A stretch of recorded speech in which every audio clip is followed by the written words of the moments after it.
What's good, everybody? It's your boy back with another reaction video. I will be reacting to the Night Shift Easter Special, Scary Stories Animated. This is from the channel Animated Horror Flicks. I think it's called Animated Horror Flicks 20.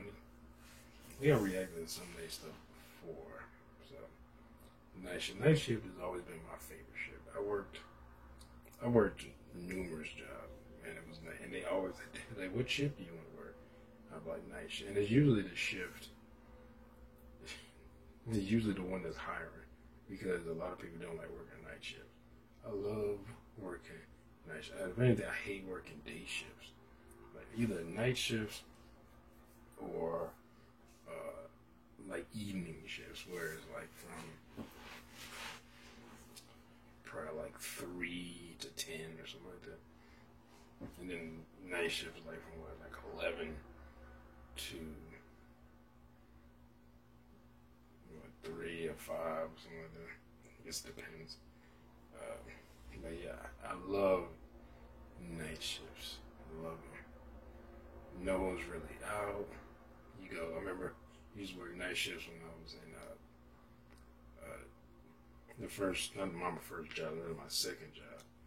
I was working at UPS and I had worked night shifts. They were only hiring night shifts, but they would hire twilight and night shifts.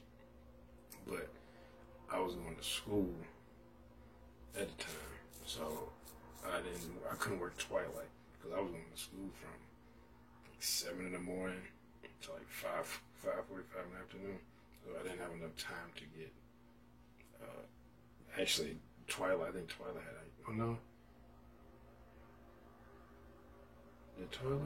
Twilight I think started at 6.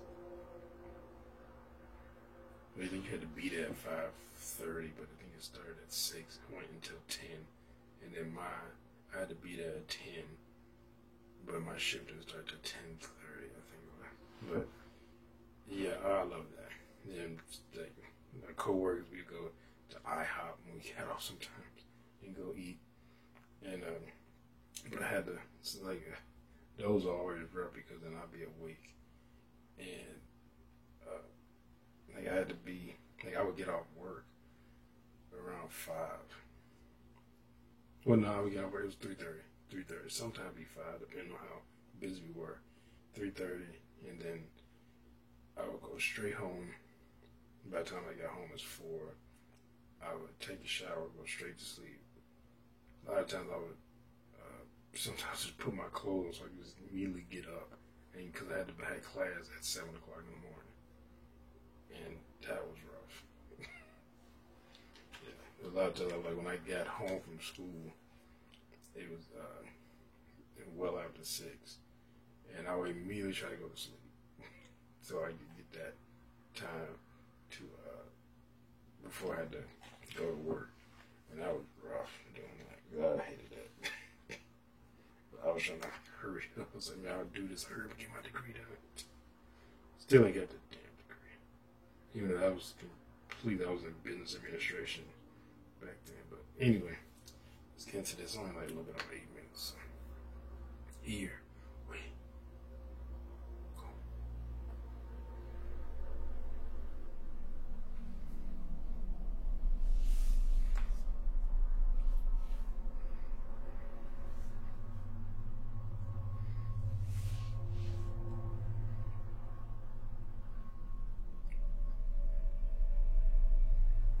I don't usually hold back when it comes to talking about my job, which was working security at the sub-level of a local hospital.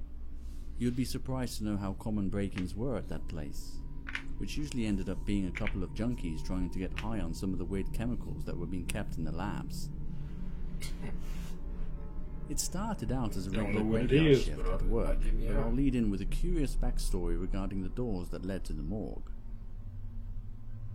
In order to keep the place more sanitized, they had recently installed sliding doors that would automatically open if someone passed in front of them, thus removing the need to touch any handles or doorknobs, and prevent anyone from leaving the doors open by accident.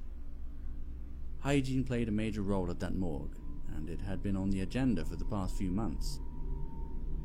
There wasn't anything really unique about the sliding doors, except for the fact that they would sometimes open and close by themselves. That by itself didn't seem like such a big deal, since this could have been caused by something small such as a moth flying in front of the sensor. Until one night, I realized that it would always happen at the same time. Every night, at exactly 3 AM, the doors would open for a few seconds and then close. I was convinced that the doors had been programmed with some kind of time-based trigger, but when I contacted the company that installed the doors, that don't make sense. They told me that it wasn't possible since the doors were designed only to open when the sensors were triggered or forced open manually. So it continued without any explanation for a long time after that, and became sort of a ritual for me and my co-workers to watch the doors open and close on the monitors every night. So how was it? Usually there would be at least 2 guards on duty, but that night I ended up working the graveyard shift by myself because the other security guard suddenly became ill and there wasn't enough time to find a temp who could fill in at such short notice. Just to be clear, I had been working as a security guard for a long time, so I was no stranger to danger and I wasn't worried about working alone at night. Besides, the work was pretty straightforward. All I had to do is make sure all the doors were locked and secured and keep a close eye on the monitors. There were only 2 cameras, one overlooking the control room and another one at the other end of the corridor overlooking the entrance to the morgue. As the clock approached 3 AM, I did what all the guards on duty would do: sit back and enjoy the show. Although the novelty of seeing this phenomenon had long worn off, it was still something I would anticipate and would often give me the chills, seeing how it was the entrance to the morgue and that you could sense a sudden rush of cold air every time the doors would open, even from the other end of the corridor. Ghost, motherfucker. I watched patiently as the doors opened, followed by the howling rush of cold air that could be heard from under the door. That's a lot of air.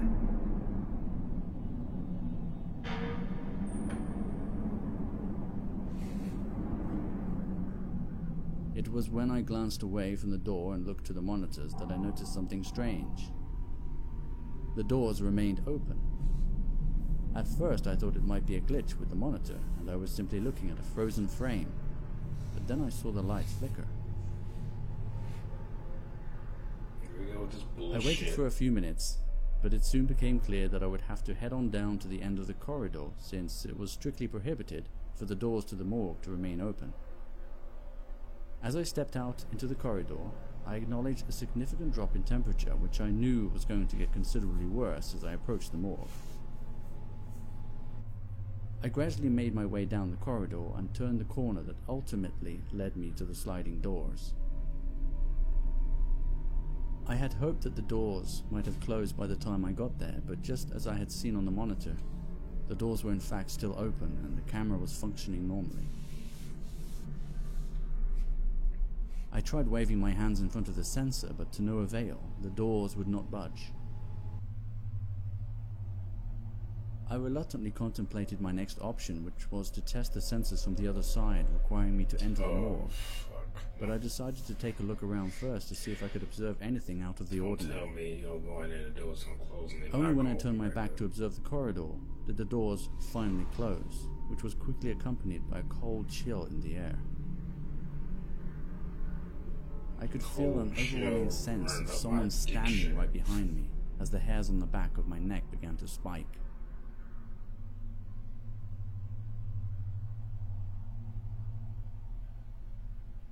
But it turned out to be more of the same eerie silence as before. Since the doors had already closed without having to actually enter the morgue, I considered myself fortunate and hurried back to the control room to make sure nothing else was out of place. I closed the door and locked it from the inside, and for a moment I was expecting it to be business as usual as I sat back down in front of the monitors. But after taking a quick sip of my coffee, I realized the coffee was stone cold. Not just lukewarm as you would expect, but genuinely chilled. I hadn't been away from the desk for that long, so it didn't make much sense at all. But then I remembered that I had felt that same chill before, at the other end of that corridor. Out of curiosity, I decided to rewind the security footage back to when I approached the doors to see if I could spot anything out of the ordinary, which is when I witnessed something that I simply couldn't explain. There was a girl standing in front of the doors behind me. I couldn't really make out her face due to her long black hair that was a stark contrast to the white gown she was wearing. She just stood there staring right at me and then walked towards the exit. To this day, I can't explain it, because I had just been there and I hadn't seen anyone. It was when I checked the other camera overlooking the entrance to the control room that really sent a chill down my spine and still gives me nightmares to this day.